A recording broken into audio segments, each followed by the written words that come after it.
Greetings, everyone, and welcome. It is June the 13th, 2025, 2:10 p.m. Eastern Standard Time, 9:10 in the evening there in Kyiv, Ukraine, also in Israel. This update to start our afternoon is about Ukraine, and the reality is this. This is creating quite a nightmare for Vladimir Putin, and also we have a lot of good news coming out of Ukraine today that I'm going to share with you.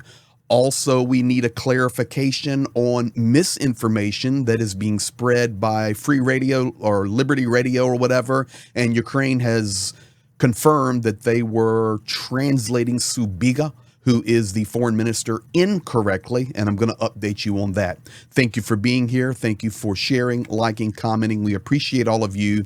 And as last night, we went live on the attack there in Iran, and we are focused on that as well. But this is number one, and we need to keep laser focused on Ukraine as well. So Putin has a nightmare. You can see in the image here, he's got Zelensky up here, he's got Xi over here he's thinking about, he's got Ayatollah Khomeini, he's got Netanyahu, and then we just could have kept going on. The Kremlin right now has no idea, honestly, what to do next. And I'm not going to talk about the Kremlin in Iran. That will be on a different video. But we can say this is good news because Vladimir Putin has a huge nightmare going on. Now, let's go some good news to get started for Ukraine. Russian Su-25, a Su-25 friendly fire eliminated it over Soledar in eastern Ukraine. So Russia, we would like to say thank you very much. Let me show you the video, guys, and then I'll show you where Soledar is and where this happened. That's two Russian jets, Su-25. One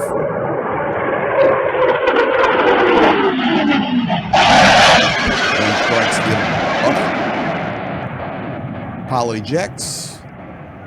And that's one less Su-25 that is attacking Ukraine. Now, let me show you where that is at so you understand. This is Dnipro, the city of Dnipro. Up here is Kharkiv. And of course, the very famous battle city of Bakhmut, and Soledar is right there above Bakhmut. If I was to go in here and zoom in, you can see it right there, Soledar. And why is it called Soledar?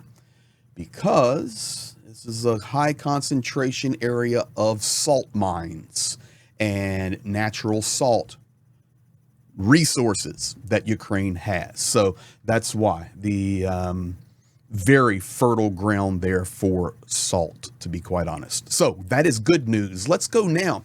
Ukraine, Zelensky, the defense forces confirming. This is already old news. It happened in May and even earlier, but now we're going to see serial production. What is it? It is the Ukrainian Sepsan. The Ukrainian ballistic missile named Sepsan, it passed a successful combat test. You got it. It's already been used in combat, May 2025. Here we are now mid-June, June the 13th, and it's being launched into serial production. That's according to Valentin Badrak, director of the Center for Army Research, Conversion, and Disarmament. The missile is a powerful weapon, and I will explain to you how powerful it is. The American HIMARS system, which Ukraine has used phenomenally. The warhead on that is 91 kilograms. The warhead on the Sepsan is 480 kilograms. So think about that. It's 5 times stronger than a HIMARS missile. Range also up to 400 kilometers. So your question is, can that reach Moscow? No, it cannot.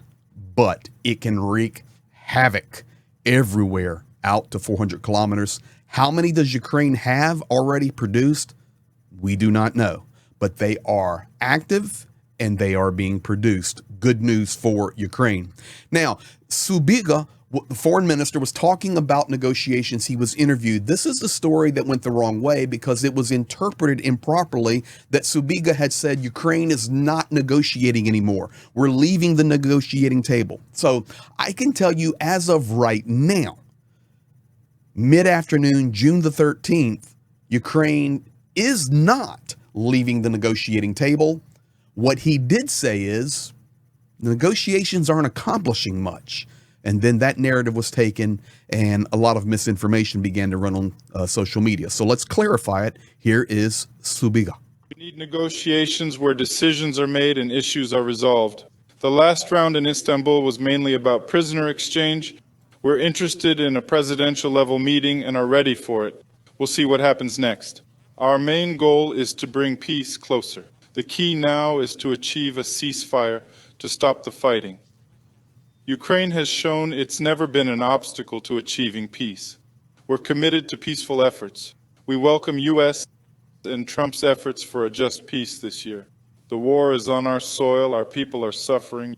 Ukraine showed goodwill by holding talks in Istanbul. We were ready to discuss key issues to bring peace to Ukraine. That was our signal. Unfortunately, we saw Russia's complete inadequacy in the document they handed over. It's utterly inadequate. They haven't changed their ultimatum rhetoric. They're demanding our capitulation. So we must collectively pressure Russia globally, force them to peace, raise the cost of aggression, impose tough sanctions, especially an oil price cap which funds their war machine. We're hopeful for strong decisions soon, particularly the EU's 18th sanctions package. It's crucial this package includes sanctions on Nord Stream. This is very important. We understand our European partners' stance on the oil price ceiling. We're working closely, exchanging ideas on what's most damaging to Russia's economy, and our partners are listening. We have high hopes for the upcoming G7 meeting to make appropriate decisions on Russian sanctions. We also expect strong decisions on frozen assets. This is a fair demand. The aggressor must pay for their aggression. And there you have it. That is actually Subiga translated, and some news entities interpreted that as Ukraine doesn't want to negotiate anymore, and that's not true. Ukraine just says we need to have meaningful negotiations because everything that's Russia is bringing to the table never changes. It's just our capitulation, our surrender, basically, our failure, and that is unacceptable for us. So there is the clarification on that, and he's right. One of the things we have to watch and pay attention to, though, is the oil price. We've got to work on the oil price, and this is where the war that is a growing, better way to say, in Israel and Iran, we've already had oil prices spike significantly over the last 24 hours. So that's an unknown. And to be quite honest, that war down there in Iran is beneficial for oil prices for Putin war machine. But we're going to talk about all of that later in a different video. Now, that's Subiga. So make sure you understand clearly what Ukraine is saying.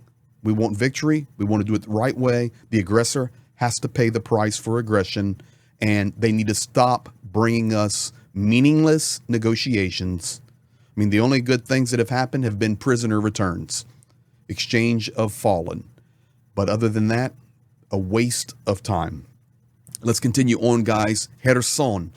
This is not the best news down in Kherson. Russia is storming the Antonivsky Bridge area again on the south side to form a bridgehead because they want to occupy, of course, they want to cross the river, come back to Kherson, but they want to improve their ability to fire on the right bank and also establish a place to better use electronic warfare against watercraft. Listen, a lot of boats, a lot of things go through that river right there. And yes, right there, some water is there. It's backed up. This is below the Kakhovka Dam. So I can tell you, just in case you're new, we've got lots of new subscribers and we thank you for that. And if you're here, take a moment, hit that like button, subscribe. We'll do our best to share truth with you, and we appreciate you helping us grow. But if you do not know, this is Kyiv here. Straight down you come to Kherson. So it's down there, and I will show you. I've been right on this bridge, but this is the Antonivka Bridge, and I'll leave it on this look right here, maybe easier for you to see. City of Kherson here, and Antonivka, which is a suburb of Kherson, and the bridge is destroyed, but Russia trying to get more established position here because they want to get here. All right. Sorry. They want to get there. So that's what we're looking at on that. That's not the best news, but Ukraine holding strong there, but Russia is storming that position. I want to show you one more place, because I want, as the world is turning its attention to Israel and Iran, and we will cover it, we will focus on it. It's an area that I love very much and spend a lot of time in. But number one is Ukraine. We stand for Ukrainian victory. We will not be distracted, and we will fight on until victory. But I need to share with you guys Vovchansk, because I've got video in today, no audio in it, once again reminding us the evil of this Russian invasion. So if you can see on the map here, you see Vovchansk. Vovchansk is in the green circle. Russia has invaded and occupied. The black line represents the border between Russia and Ukraine. The red circle is the city of Kharkiv. Now, I want to go to one Google map, and I want to show you a satellite image, and then I'm going to show you a video of what Vovchansk looks like today. So let's go here. Kharkiv here. Vovchansk right there. So we'll just go here now. I'll change it to satellite view, and I'm coming into Vovchansk. So you can see pre-war, and there's no street views left, but you can see, I mean, modern buildings. I'm at the north side. Homes, neighborhoods.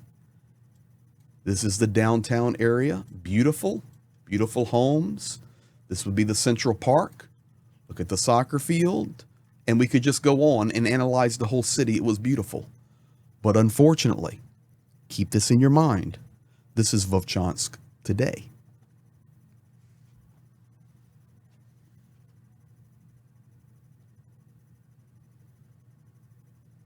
There is no audio, but I can just share with you that's in the central portion of Vovchansk, looking toward the north. And you can see it is leveled. Over on the left side is the river. Pay attention to the river. You're looking at the central street, the downtown main street of Vovchansk. Once again, focus on the river. And everything completely leveled. So if I look back at the Google map, you were seeing river. So you were seeing this right here. And you were looking at this angle at that central street. It's gone. And it's reality.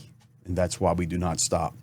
The last thing we need to pay attention to, and we'll talk about it more in later updates today, make sure you have that notification bell on, or when and if we go live, is the big story now becoming the cost of oil. This is going to be key, not only for Russia, but also for the entire world. Oil on the rise.